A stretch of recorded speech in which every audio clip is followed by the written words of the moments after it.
Hello दोस्तों, हमेशा की तरह फिर से आपके लिए एक नया मज़ेदार वीडियो लेके आया हूँ। आज मैं आप सभी के लिए लेके आया हूँ वीडियो खेसारी लाल यादव जी के बारे में। तो दोस्तों, वीडियो को डिटेल में जानने से पहले मैं आप सभी से रिक्वेस्ट करता हूँ कि अगर आप मेरे चैनल फैक्टोवेद पे नए हैं तो मेरे चैनल को सब्सक्राइब करना ना भूलें। साथ ही साथ दोस्तों मेरे वीडियोज़ को लाइक करना ना भूलें। तो दोस्तों, आज मैं आप सभी को बता रहा हूँ कि जिसका आप सभी का था बेसब्री से इंतज़ार, यानी कि डढ़िया बड़ा बढ़िया लगे, जो कि खेसारी म्यूजिक वर्ल्ड से आया है, जो कि मात्र 8 से 9 घंटे में 1 मिलियन व्यूज क्रॉस कर गया। वो भी सॉन्ग म्यूजिक सेक्शन में ट्रेंडिंग में आ गया है। दोस्तों, कुछ विरोधियों को लग रहा था कि इसका ऑडियो वायरल करके इस सॉन्ग को रोक लेंगे, इसका व्यूज़ को मिलियन में नहीं जाने देंगे। तो पता होना चाहिए कि ये hit machine trending global mega star Khesari Lal Yadav ji का सॉन्ग है, जो कि इसके आने से यूट्यूब पे ही नहीं, फेसबुक और इंस्टाग्राम पे भी दहशत फैल जाता है।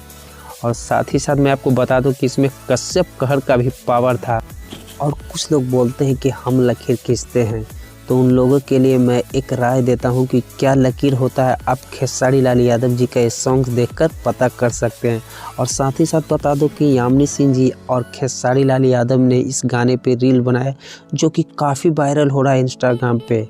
और दोस्तों, मैं लास्ट में आप सभी से एक रिक्वेस्ट करता हूं कि खेसारी भैया का जितना भी सॉन्ग आए, साथ ही साथ कश्यप कहर का और खेसारी भैया का जो भी सॉन्ग हो, उस पर आप लोग फुल सपोर्ट कीजिए। और ऐसे ही मज़ेदार खबरें पाने के लिए अभी तक अगर आप मेरे चैनल को सब्सक्राइब नहीं किए हैं तो मेरे चैनल को सब्सक्राइब कर लें। आज के लिए इतना ही, मिलते हैं नए वीडियो के